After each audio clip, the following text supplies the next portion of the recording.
भाई साहब का पहला सवाल था, उन्होंने कहा कि मैं एक नास्तिक हूँ, आई एम एन एथियस्ट, और मैं खुदा में नहीं मानता हूँ, लेकिन मैं साइंस में मानता हूँ, और मैंने साइंस में किधर भी नहीं पढ़ा कि खुदा है। ये पहला सवाल था। दूसरा सवाल कि उसके कई दोस्त हैं जो रिलीजन में मानते हैं, मज़हब में मानते हैं, कई बार डिस्कशन होता है। तो मेरे दोस्तों ने कहा कि आप जाकिर से सवाल पूछिए, हो सकता है, ज़रूरी नहीं, हो सकता है वो जवाब दे और आप उनके जवाब से मुतमईन हो।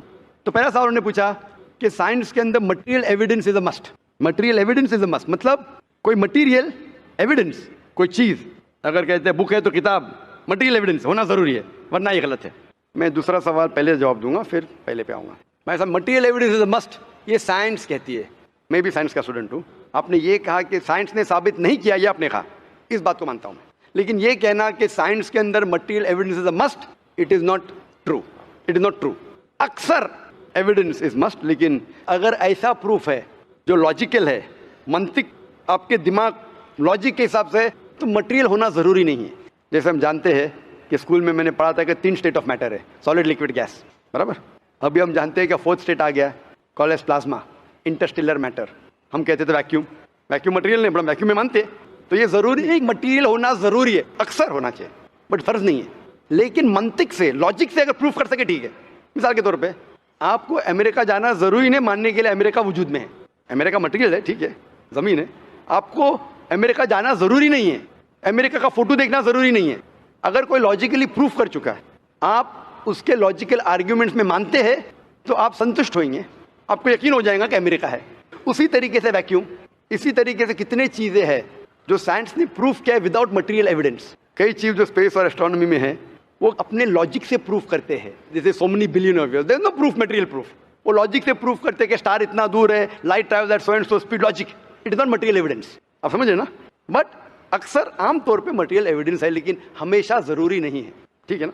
भाई साहब का अच्छा सवाल है, अहम सवाल है कि साइंस डायनामिक है, मतलब डायनामिक बढ़ते जा रहा है, it's evolving every day, it's evolving every day. और मजहब स्टैटिक है, मतलब एकदम रुका हुआ है। मैं साइंस को चैलेंज कर सकता हूँ, मजहब को नहीं कर सकता हूँ। साइंस बढ़ते जा रहा है, तरक्की करता है, मजहब तरक्की नहीं कर रहा है। आप बिल्कुल सही फरमाते हैं। इस्लाम के अलावा दिगर मजाहिब के बारे में जो कह रहे बिल्कुल सही है। You can not challenge other, लेकिन इस्लाम को आप चैलेंज कर सकते हैं।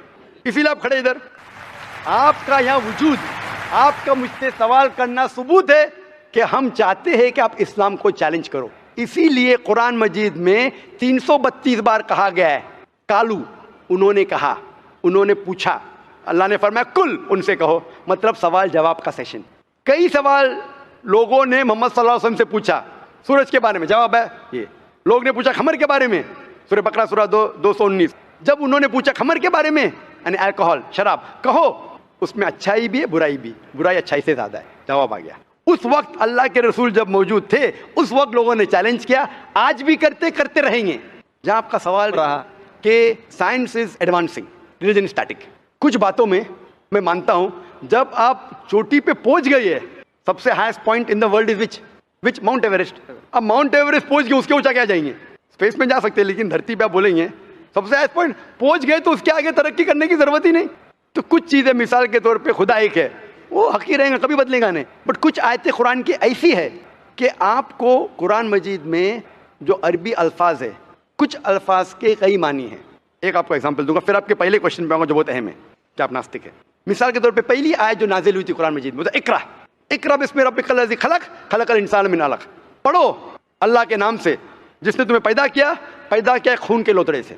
आज साइंस एडवांस हुई, पहले लोग कहते थे कि इंसान खून से बना, ये पहले के लोग कहते थे, फिर साइंस एडवांस हुई, बोले खून से बना ही नहीं इंसान। फिर हम देखते अलग के 3-4 मानी है। एक मानी है अलग के खून का लोतड़ा, दूसरे मानी अलग के है क्लिंगिंग, यानी चिपकना, क्लिंगिंग। तीसरी मानी है leech like substance, no joke, leech like substance. 3 मानी है।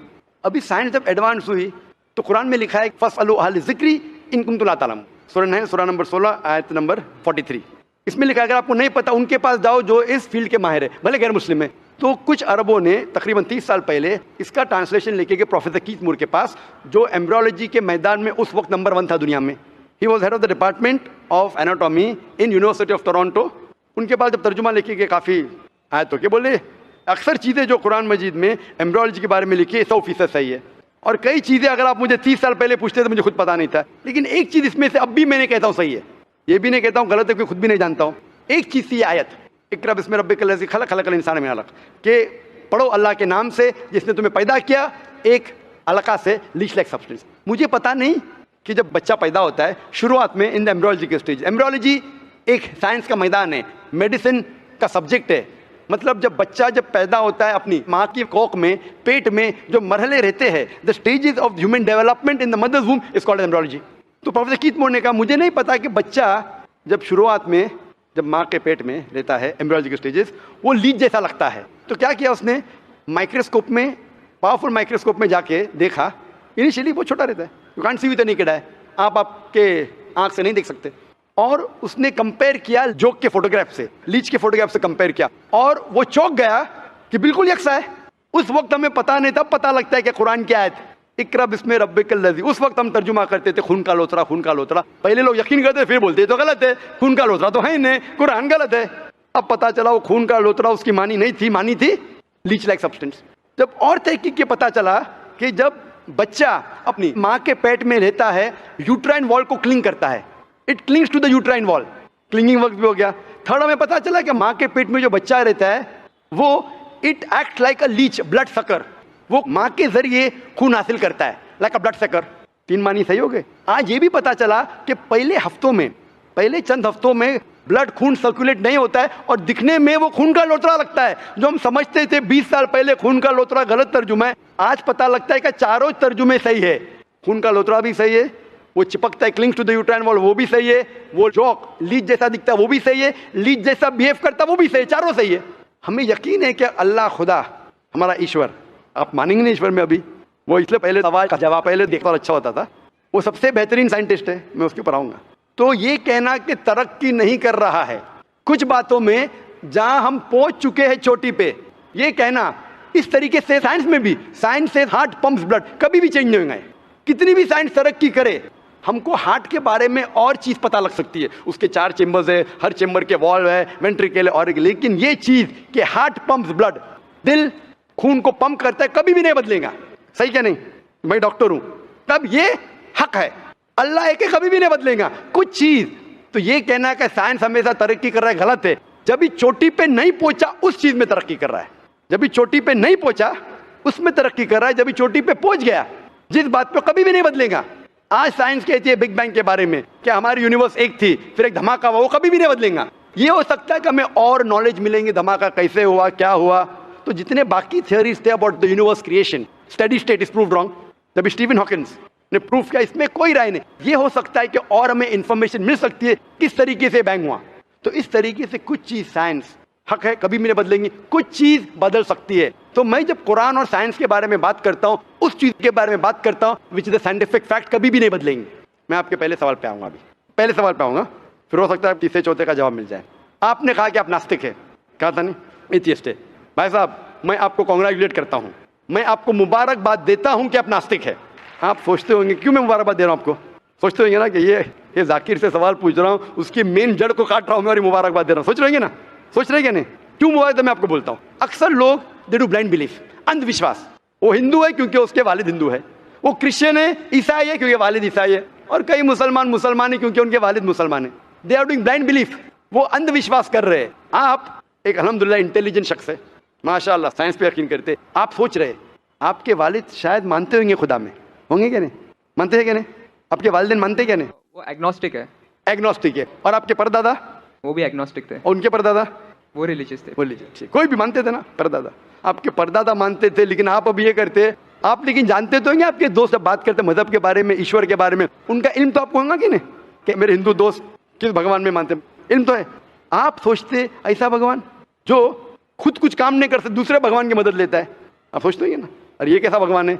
एक भगवान दूसरे भगवान की मदद ले रहा है तीसरे भगवान को हराने के लिए। तो आपका दिमाग सोच रहा है कैसा भगवान, ये भगवान में मानने का फायदा क्या है?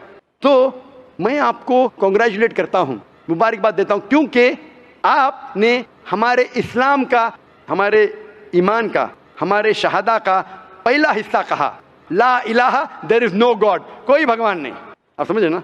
आपने हमारे शहादा, हमारे ईमान, हमारे इस्लाम की बुनियाद का पहला हिस्सा कहा, जो अहम जुमले का पहला हिस्सा कहा, देयर इज नो गॉड, ला इलाहा, आप कोई भी खुदा में नहीं मानते। इसीलिए मैं आपको मुबारकबाद दे रहा हूं। वो बाकी जो गैर मुसलमान हैं जो हिंदू है क्रिश्चियन है, मुझे पहले उनसे बहस करने पड़ेगा कि आप जिस खुदा में मानते हैं वो गलत खुदा है, फिर साबित करने पड़ेगा इल्लल्लाह बट अल्लाह, जो मैं इंशाल्लाह करूंगा। डबल काम, आपके लिए आधा काम मेरा हो चुका है, आप समझे ना। इसीलिए आप के साथ मेरा आधा काम हो चुका है, वो क्रिश्चियन को पहले साबित करने पड़ेगा, अरे भाई साहब ईसा अलैहिस्सलाम खुदा नहीं है, मेरा वक्त जाएगा। हिंदू को बोलने पड़ेगा, भाई आप जिस भगवान में मानते, ईश्वर में मानते, मूर्ति में मानते, गलत है। आप तो पहला पार्ट कह चुके हैं हमारा, मानते हैं। दूसरा पार्ट बट अल्लाह, इंशाअल्लाह मैं आपको साबित करूंगा। मैं आपसे सवाल पूछना चाहता हूँ, आप माशाअल्लाह साइंस में मानते हैं, मैं भी साइंस में मानता हूँ। आप साइंस पे यकीन करते हैं, अल्हम्दुलिल्लाह, मैं भी लिमिटेड जहाँ तक के सही है मानता हूँ। मैं आपसे सवाल पूछना चाहता हूँ कि अगर एक चीज़ अगर आपके सामने लेके आऊँगा मैं, जो कोई भी इंसान ने कभी भी नहीं देखा, पहली बार कोई इंसान देख रहा है, और मैं आपसे पूछूंगा कि इसका मैकेनिज्म, सबसे पहला शख्स कौन बोलेगा? ये चीज़ may be computer, may be something out of the world, something absolutely different, पहले बार जिंदगी में कोई इंसान देख रहा है। मैं आपसे पूछूंगा इसका मैकेनिज्म सबसे पहले कौन सा शख्स कहेगा? आपका क्या जवाब है? वो तो डिस्कवरी या रीडिस्कवरी रहेगा, तो उसको पहला स्टडी करना पड़ेगा ना, इन डेप्थ स्टडी होगा, उसके बाद ही पता चलेगा। सबसे पहले बार, स्टडी तो बाद में हुई। मेरा सवाल ये है कि सबसे पहला शख्स कौन रहेगा उसके बारे में जो कह सकेगा मैकेनिज्म के बारे में? जो डिस्कवरर है, वो जो डिस्कवर करेगा वो चीज़ को। मिसाल के तौर के ऊपर अगर कोई गाड़ी बनाता है, गाड़ी तो डिस्कवर किसने नहीं किया, वो तो बना रहा है। गाड़ी तो इन्वेंट किया था, इन्वेंटर ने बनाया है। वो इन्वेंटर गया, एक नई गाड़ी लेके आऊँगा, बोलूँगा लेटेस्ट मॉडल है, कौन जानता है? आप क्या बोलेंगे? गाड़ी को अगर एक गाड़ी अभी है, मैं उसको पूछूंगा मारुति कार 800 कौन जानता है, तो आप क्या उस पर तहकीक करेंगे? नहीं। आप क्या बोलेंगे, कौन जानता है मारुति 800 के बारे में? आप तहकीक करेंगे जवाब देने के लिए? तहकीक करने पे तो एक हफ्ता एक साल निकल जाएगा। जवाब क्या है? मैं अंदर के बारे में जानना नहीं चाहता हूँ, ये पूछना चाहता हूँ कि सबसे पहला शख्स कौन होगा जो उसके बारे में जानता है। तो क्या जवाब रहेगा आपका? आप साइंटिस्ट है माशाल्लाह। जिसने बनाया रहेगा उसको पता है। बराबर, जिसने बनाया है। अंग्रेजी में कहेंगे क्रिएटर, मेकर, मैन्युफैक्चरर, इन्वेंटर, जो भी बोलो, लफ्ज का इधर उधर है। बड़ा मानते हैं कि सबसे पहली बार वो क्या चीज़ है बाद में डिस्कस करेंगे। अगर कोई चीज़ आपके सामने आती है जिसका आपको इल्म नहीं है और आपसे पूछा जाएगा कि सबसे पहला शख्स कौन है जो इस चीज़ के बारे में जानता है, तो जवाब है उसका creator, manufacturer, inventor, maker, producer. तकरीबन मानी एक है। ये जवाब आपके ध्यान में रखिए। अभी मैं आपसे पूछना चाहता हूँ, ये कायनात जो है, ये कायनात यूनिवर्स है, ये वजूद में कैसे आई? On its own. Science study कर रहा है। नहीं, आपने कहा आप साइंस के स्टूडेंट है क्या? नहीं। हाँ हूँ। Big bang, actually big bang theory में मानते हैं। Big bang today is an irrefutable proof for the scientist. There may be some people differing, ऐसा डिफरेंस ऑफ ओपिनियन सब में है, सब चीज में डिफरेंस ऑफ ओपिनियन है। But tomorrow if someone can come up with a better theory and he can prove big bang is wrong, someone comes up, वो कल की बात है। आप तो बोले science advance. Age of today we believe in big bang. आज के हिसाब से, कल क्या होगा छोड़ो ना, कल क्या होगा छोड़ो, आज के हिसाब से, आपके इल्म के हिसाब से कायनात कैसे वजूद में आई? Big bang theory. Big bang theory. ये बिग बैंग थियरी मतलब first there was the primary nebula, there was a big bang, a secondary separation gave rise to galaxies, stars, suns, etc. ये बिग बैंग के बारे में पता कब लगा आपको? कितने साल पहले आपके हिसाब से? कुछ आइडिया है? ईयर तो नहीं पता। नहीं, तकरीबन कितने साल पहले? तकरीबन? No idea. तकरीबन एग्जैक्ट नहीं पूछो, तकरीबन। मुझे या ह्यूमैनिटी को? ह्यूमैनिटी को। आपको नहीं, आपको पता चलेगा जब आपने पढ़े, बट उसमें ये भी पता लगता है ना सबसे पहले किसको नोबेल प्राइज मिला, कौन से साल में मिला, पता है तकरीबन कितने साल पहले? No idea, maybe 30, 40, 50 years. बिल्कुल सही। 30 बोलो, 40 बोलो, 50, मैं आर्ग्यू नहीं करूंगा। मैं आर्ग्यू नहीं कहूंगा, सही जवाब तकरीबन 40 साल है, लेकिन 30 बोलो मैं आर्ग्यू नहीं करूंगा, 50 बोलो आर्ग्यू नहीं करूंगा, 60 बोलो आर्ग्यू नहीं करूंगा, लेकिन 30, 40, 50, 60 है बराबर। ये लफ्ज जो आप कह रहे हैं, ये जो बिग बैंग के बारे में कुरान मजीद में 1400 साल पहले लिखा हुआ है। सूरह अंबिया में सूरह नंबर 21 आयत नंबर 30 में, अवलम यरल लज़ीना कफरू, क्या वो काफिर नहीं जानते, अन्ना समावाति वल अर्द, ये आसमान और धरती एक थे। अवलम यरल लज़ीना कफरू अन्ना समावाति वल अर्द कानत रतकन फफतकनाहुमा, और एक धमाका हुआ और ये अलहदा हुए। Do not the unbelievers see the heavens and the earth were joined together and we close them asunder. अभी this is nothing but the Big Bang theory in a nutshell. जो Big Bang कहती है, this is a nutshell. वो Big Bang में आप जब जाएंगे उसमें और आपको एक्सपेंशन मिलेगा, बिलियन ईयर्स पहले हुआ, 5 बिलियन या 5 ईयर्स, दैट डिफरेंस ओपिनियन। ये बिग बैंग के बाद कौन सा गैस है, न्यून आया, प्रोटॉन आया, वो सब discussion. But big bang is the irrefutable proof according to scientist. I would like to interfere here with your permission, of course. Why does religion need to use science as a walking stick, whereas science never refers to religion? माशाअल्लाह, भाई साहब ने पूछा कि religion को science की walking stick क्यों चाहिए, साइंस को रिलीजन की जरूरत ही नहीं है। भाई साहब, रिलीजन को साइंस की जरूरत नहीं है, साइंस को रिलीजन की जरूरत है। इसीलिए Albert Einstein Albert Einstein who got a Nobel Prize winner, famous physicist, उसने कहा science without religion is lame and religion without science is blind. That was his personal opinion. I would just like to say one thing. When a doctor... जवाब दिया ना अभी तक. Okay. जवाब complete नहीं. I think it would be better if I just add. No, you can add, but you keep on adding every sentence, the meaning will go away. Right. Otherwise, every time you can keep on arguing, the whole thing may take 10 hours. For that, we can have a private discussion. Sure. Fine. We'll have private discussion. We'll discuss 1 hour, 5 hours, 10 hours. Tomorrow night you come, till morning we'll... No problem. Not that I'm running away. Then everyone will think that, why are you giving this person? Is it your personal thing? No. So then, fine. What the main thing is, because if you want to keep on beating, or you can keep on asking counter question, it'll keep on going. No, I don't want to beat around the bush. No, not beating around the bush. Let's get to the main subject first. Let's get to the main subject first. Because then you keep on doing, then you miss the whole point. As I was saying, that Albert Einstein, that science without religion is lame and religion without science is blind. ये Albert Einstein का personal view था. हर scientist का view personal view है. ये science की बुनियाद है. उसका पर्सनल व्यू है, लेकिन वो पर्सनल व्यू को साबित करता है. आप मानो या नहीं मानो, आप ये कहना चाहिए कि वो साइंटिस्ट जो कह रहा है पर्सनल व्यू ने, it is illogical statement according to me. हर साइंटिस्ट का व्यू पर्सनल व्यू है. जाकिर का व्यू भी पर्सनल व्यू है, आपका व्यू नहीं है. हो सकता है आप मेरे व्यू से सहमत है, नहीं सहमत है. This is science. इस्लाम को साइंस की जरूरत नहीं है. आप साइंस का सारा क्यों ले रहे? क्योंकि आप साइंस में मानते हैं, इसलिए सारा ले रहा हूं. आप साइंस में नहीं मानेंगे, मैं साइंस का सारा नहीं लूंगा. कुरान की आयत है, कुरान में अल्लाह ताला फरमाते, सूरह इमरान में सूरह नंबर 3 आयत नंबर 64 में, तालू इला कलिमतिन सवाइन बैना बैनकुम, आओ हम उस बात की तरफ जहां पर हम यकसा है. सबसे पहली बात, अल्लाह नअबुदु इल्लल्लाह, कि हम सिर्फ अल्लाह की इबादत करें. वो जो हिंदू पूछता है, मैं हिंदू मजहब की बात कर रहा हूँ, उस टाइम साइंस की नहीं बात किया. वो क्रिश्चियन जब पूछी ईसा अलैहिस्सलाम के बारे में, मैंने बाइबल की बात किया. तालू इला कलिमतिन सवाइन बैना बैनकुम, आओ हम उस बात की तरफ जहां पर हम यकसा है. मैं अगर साइंस की बात नहीं करूंगा, पोइट्री की बात करूंगा, मानेंगे क्या? मैं शेर शायरी करूंगा, बोलेंगे क्या शेर शायर, मैं तो साइंस वाला आदमी हूं. क्योंकि आप साइंस में मानते हो, मैं साइंस की बात कर रहा हूं. मैं वेद कोट कर रहा हूं, नहीं कोट कर रहा हूं. मैं गीता कोट कर रहा हूं, नहीं कोट कर रहा हूं. बाइबल कोट, उधर वेदा कोट किया हूं, गीता कोट किया हूं, उधर साइंस नहीं कोट किया हूं. तो कुरान इज अ मास्टर की, सारे ताले की चाबी है. चाहे वेद हो, चाहे बाइबल हो, चाहे भगवत गीता हो, चाहे साइंस हो. लिटरेचर पोइट्री पे भी कर सकता हूं, लेकिन आप पोइट है नहीं, वैसा तो मैं भी नहीं हूं. आपने कहा साइंस का सारा किधर ले रहे? मैं सारा ले रहा हूं आपको समझाने के लिए. आप बोलेंगे अब हिंदी में क्यों? हिंदी समझते, जर्मन में बात करो, आप समझेंगे क्या? नहीं समझ. मैं भी जर्मन नहीं जानता हूं, क्योंकि आपने कहा कि I am a man of science. आप अगर नहीं कहते तो साइंस की बात करता ही नहीं था. तो ये सवाल आप सवाल करते जा सकते हैं. It is just diversion. आप अगर साइंटिस्ट से ये सवाल कर रहे, अगर ये गांव का आदमी मुझे सवाल किया तो भानु भी, आप अपने आप को साइंटिस्ट कह रहे, फिर बोलते साइंस का सारा क्यों ले रहे? क्योंकि आप साइंस में मानते हैं. मेरा सवाल था कि ये चीज कुरान में किसने लिखा बिग बैंग के बारे में आपके हिसाब से? ये कुरान 1400 साल पुराना है, ठीक है? ये कुरान में किसने लिखा? I have no idea. I haven't read Quran. नहीं, लेकिन मैं हवाला दे रहा हूँ ना, आप तर्जुमा पढ़ सकते हैं. मैं झूठ नहीं बोल रहा हूँ. Maybe Prophet Muhammad. Maybe Prophet Muhammad. Maybe हो सकती है. I don't know. Maybe. ठीक है, सही है गलत? Maybe. ये दुनिया जो हमारी है, दुनिया का शेप क्या है? What is the shape of this earth? Circular. Circulus. Circle. It's ovoid. Geospherical. मैं जरा मदद कर रहा हूँ, क्योंकि मैं जरा साइंस के डिग्री में जरा हायर लेवल में डॉक्टर हूँ. आपकी डिग्री क्या पता नहीं, मैं साइंस स्टूडेंट हूँ, तो मदद करना हर इंसान का फर्ज है. सर्कल मतलब फ्लैट है. It should be spherical, you should say. Better than spherical is geospherical. Exact, correct ना? सर्कल करेक्ट है कि जियोस्फेरिकल करेक्ट है? You are right. Geospherical. Ovoid भी करेक्ट है, जियोस्फेरिकल. ये कभी पता चला आपको? कितने साल पहले? नहीं पता. मैं आपकी मदद करूंगा, क्योंकि मैं भी साइंस का स्टूडेंट हूँ, इस्लाम के अलावा साइंस का स्टूडेंट भी हूँ. ये सबसे पहले जो इंसान ने जाना और साबित किया कि the world is spherical is sir Francis Drake.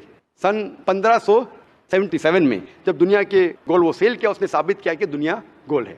Quran मजीद में अल्लाह ताला फरमाते सूरह नाज़ियात में सूरह नंबर 79 वर्स नंबर 30 में, वल अर्द बाद ज़ालिका दहाहा, और हमने इस अर्थ को, इस जमीन को दहाहा बनाया. दहाहा अरबी लफ्ज़ जो आता है दुहिया से, जिसका मतलब एग शेप. और हम जानते हैं earth completely round like a ball ने, it is flatten from the poles, geospherical shape. और ये दुहिया है, ये आम अंडा नहीं है. It is an egg of an ostrich. शतुरमुर्ग का अंडा है. और अब शतुरमुर्ग का अंडा देखेंगे, इट इज जियोस्फेरिकल शेप. तो कुरान मजीद में 1400 साल पहले कौन लिख सकता है कि द अर्थ वॉज जियोस्फेरिकल शेप? मेरा सवाल है, कौन लिख सकता है? उस वक्त कौन जानता था? ये पता कब लगा? 400 साल पहले. तो 1400 साल पहले कौन लिख सकता है? तभी वो पॉस्टुलेट था, अभी ये थियरी बन गया. प्रूव करने के बाद थियरी बन गया. तभी वो पॉस्टुलेट था. पॉस्टुलेट पढ़ेगा जियोस्फेरिकल शेप. आप अगर स्टूडेंट ऑफ साइंस है, मैं भी स्टूडेंट ऑफ साइंस है, अगर आप गलती करेंगे तो मेरा फर्ज होता है कि आपको सुधारूं. There was no postulate, there was a hypothesis. Probably it was not documented. It was a hypothesis. It is spherical, but no proof. And geospherical तो था ही नहीं. Even Sir Francis Drake जब दुनिया के गोल गए, उसने ये नहीं कहा जियोस्फेरिकल है, उसने कहा स्फेरिकल है. कुरान में लिखा है स्फेरिकल नहीं, जियोस्फेरिकल. It was no postulate, no hypothesis also. Leave aside postulate. It came later on. Geospherical तो और करीब है। कुरान में कौन लिख सकता है? Probably some early scientist. Probably some early scientist. ठीक है, अर्ली साइंटिस्ट ने लिखा। पहले बोले मोहम्मद सल्लल्लाहु अलैहि वसल्लम हो सकता है, फिर बोले अर्ली साइंटिस्ट, बिग बैंग लिखा, ये लिखा। ठीक, ये चांद जो है, चांद की रोशनी खुद की रोशनी है क्या रिफ्लेक्टेड रोशनी है? Reflected. रिफ्लेक्टेड है। कभी पता चला? यस्टरडे, 200 साल पहले, 300 साल पहले, 400 साल पहले, उस पर बहस नहीं करेंगे। कुरान मजीद ने 1400 साल पहले लिखा है, सूरह फुरकान में सूरा नंबर 25 आयत नंबर 61 में, कि ये चांद और सूरज की खुद की रोशनी है, चांद की रोशनी बोरोड है, ली गई है या रिफ्लेक्टेड है, नूर या मुनीर।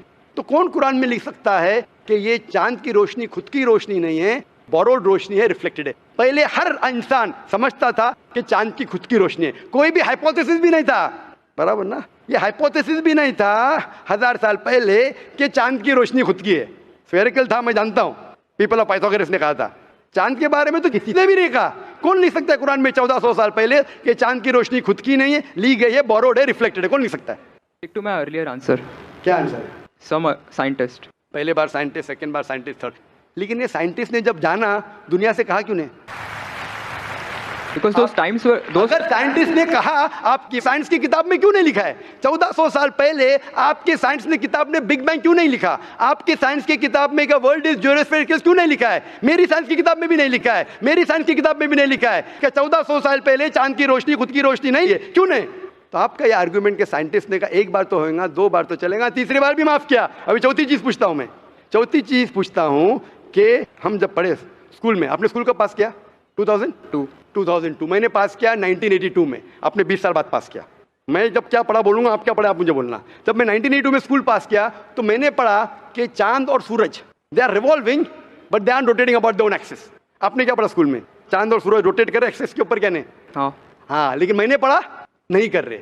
अभी आपका इल्म स्कूल के अंदर मेरे इल्म के बाद आया, और सही है। जब मैंने पढ़ा स्कूल के अंदर कि चांद और सूरज घूम रहे लेकिन अपने महवर पे, अपने एक्सिस पे नहीं रोटेट कर रहे।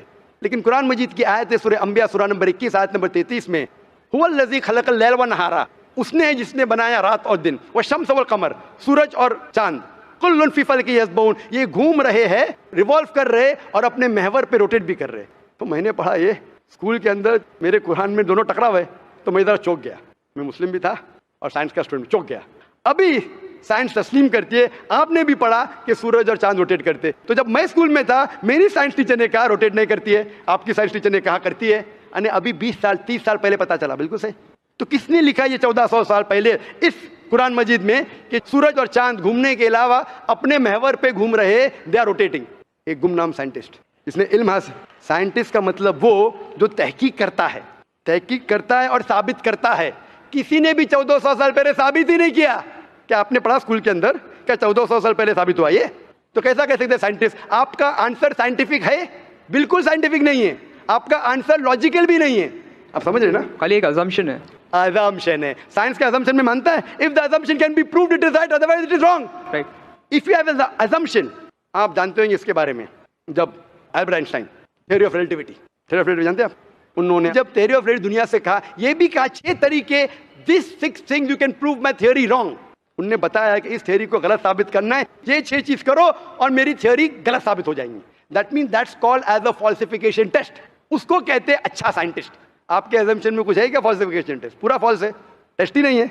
assume करो 2 + 2 = 5, मानेंगे आप? नहीं मानेंगे। assumption carries weight if it is based on logic.